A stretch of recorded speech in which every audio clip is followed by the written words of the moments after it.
তোমাকে আর কাউকে মারতে হবে না, তুমি এবার যাও। কেন ম্যাডাম, আপনারা ওকে মারার জন্য আমাকে 2 লাখ টাকা দিলেন, তাহলে ওকে আমি কেন মারবো না? ভাই, আমি তোমাকে 2 লাখ টাকা দিছি ঠিক আছে, কিন্তু ওকে মারার জন্য না, ওকে বোঝানোর জন্য। ও আমার সাথে বিশ্বাসঘাতকতা করতে পারে, কিন্তু আমি না। ঠিক আছে ভাই, তুমি এখন যাও। আচ্ছা ঠিক আছে ম্যাডাম।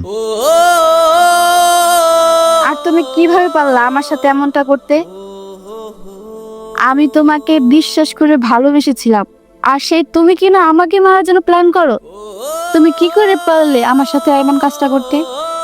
আজকে আমার ভাবতেও লজ্জা লাগতেছে, আমি তোমার মতো একটা মানুষের সাথে এতদিন সংসার করছি।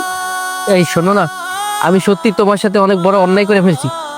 আসলে হয়েছে কি, আমি মিথ্যে ভালোবাসায় জড়িয়ে তোমার সত্যিকারের ভালোবাসাটাই ভুলে গেছি।